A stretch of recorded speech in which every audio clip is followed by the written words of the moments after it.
안녕하세요. 다낭성형외과 박지원장입니다.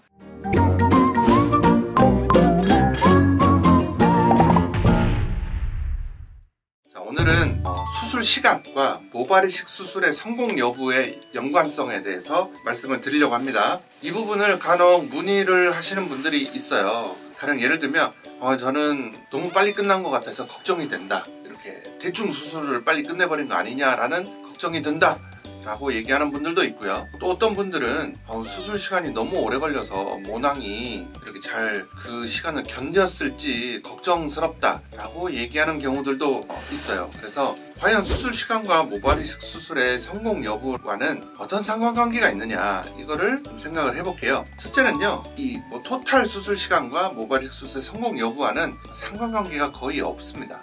성립하지 않습니다. 왜냐하면 상관관계가 아예 없다, 전혀 상관없다 이런 뜻이 아니고, 너무 많은 변수들이 존재하기 때문에 이 둘만 다이렉트로 이렇게 딱 놔두고 서로 정확하게 비례되는 어떤 영향관계를 주고받는 그런 요소들이 되지 않는다라는 뜻이죠. 또 하나는요, 이 질문 자체가 조금 잘못 이해될 수 있는 게, 전체 수술 시간과 모낭을 뽑아서 이 모낭의 체외 체류 시간이 서로 또 이건 또 다른 개념이거든요. 이거를 어떤 거를 얘기하는지에 대해서도 정확히 좀 우리가 구분지어서 생각해 볼 필요가 있다라는 겁니다.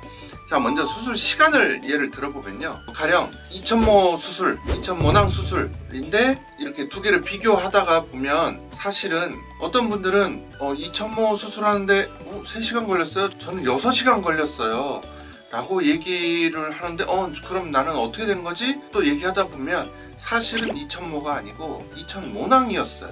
그래서 2000모낭은 대략 곱하기 2를 하니까 4000모랑 비슷한 거거든요. 그래서 모낭과 모를 좀 구분해서 또 수술 시간을 생각해 봐야 되는 문제가 있고요. 수술 방법에 따라서도 수술 시간은 조금 차이가 납니다.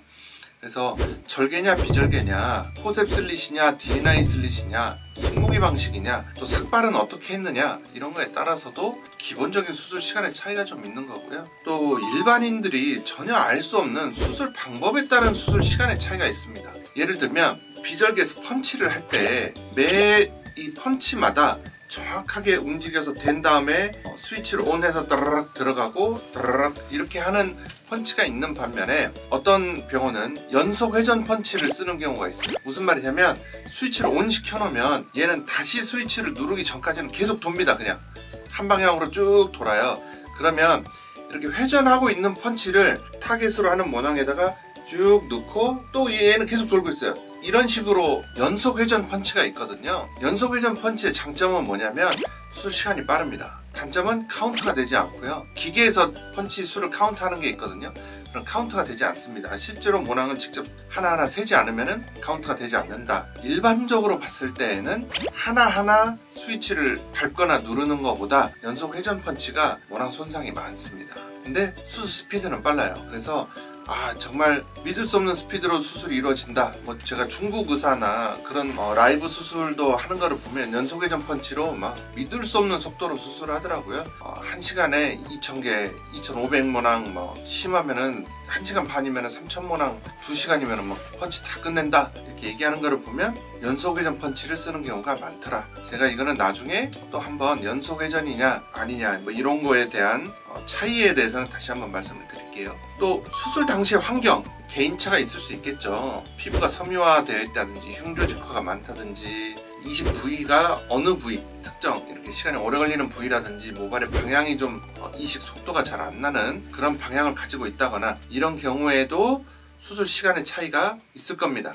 근데 이런 거를 무시하고 딱 그냥 수술 시간 요것만 가지고 얘기하기는 어렵다, 이렇게 말씀드릴 수 있겠습니다. 두 번째는 모낭의 체외 체류 시간이에요. 그래서 무슨 말이냐면 절개식이나 비절개식으로 모낭을 채취한 다음에 모낭이 다시 체내로 이식이 되기까지의 걸리는 시간, 요거를 얘기한 것이죠. 옛날에는 이론을 6시간 정도로 봤습니다. 저도 옛날 영상 보면 6시간, 그래도 2시간 이내 이런 얘기를 한 적도 있거든요. 요즘에는 그거를 좀 옛날 이론으로 보는 경향이 있습니다. 실험이 나온 게 이제 리머의 연구를 주로 이제 근간으로 하고 있는데요. 닥터 리머가 이 실험을 할 때에는 절개식 수술밖에 없었고 모낭 보존액도 생리식염수뿐이었고 슬릿을 내고 포셉으로 엄청 천천히 심던 모낭 손상도 더 많은 그런 방법으로 수술했을 때 이론이라는 것이죠. 지금은 아주 고가의 그리고 모낭의 최적의 환경을 유지시켜주는 모낭 보존액들이 사용되고 있고, 물론 가격 때문에 사용하는 병원이 많지 않지만, 자, 예전에는 방금 말씀드린 것처럼 닥터 리머의 이론처럼 6시간 이내에는 크게 생착률에 지장이 없다, 6시간을 골든타임으로 지켜라 라고 했지만, 요즘에는 이식 방법도 좋아지고 기술도 좋아지고 모낭 보존액도 너무 좋아지고, 일례로 저희 병원만 해도 생리식염수보다 몇백 배나 비싼 아주 고가의 모낭 보존액을 쓰고 있다는 거죠. 근데 일반적으로 얘기하면 모낭을 채취해서 뺐다가 최대한 빨리 심으면 좋은 거 아니냐, 단편적으로만 얘기하면 그 말이 맞는 말입니다. 그런데 거기에는 종합적으로 얘기해야 돼요. 뭐든지 예를 들어서 우리 병원은 만약에 10분 이내에 모낭을 뽑아서 바로 이식을 합니다 라고 얘기하는데, 사실은 그런 경우는 그 병원의 실제 어떤 상황에 따라서 다르겠지만, 의사는 채취하고 앞쪽에 심는 거는 의사가 아닌 간호사가 할 가능성이 있다라는 거죠. 그런 경우가 이제 대부분입니다. 단순히 시간 하나만 가지고 또 얘기하기는 어렵다. 또 모낭 보존액이라는 것이 예전에는 체외에서 3시간 문제가 없게 만들어줬다면, 요즘에 나오는 모낭 보존액들은 6시간, 8시간도 문제가 없게 모낭의 최적의 환경을 제공해준다 라고 생각할 수 있겠습니다. 네, 그래서 결론적으로 얘기하면요, 예전과는 이론이 많이 바뀌어서 모낭의 체류 시간이나 수술 시간 자체가 직접적으로 모낭의 어떤 생착 수술 결과에 영향을 준다고 얘기하기가 어렵습니다. 또 하나는 모낭의 체류 시간마저도 이게 가장 중요한 요소라고 얘기를 많이 했었는데요, 요즘에는 모낭 보존액 등을 적절히 써주면 크게 영향을 받지 않습니다. 당연히 여기서 우리가 이런 의문이 들 수 있습니다. 그러면 그런 고가의 모낭 보존액을 쓰지 않으면서 수술이 모낭이 너무 체외해서 오버해서 시간이 체류돼 버리면 안 좋은 거 아니냐?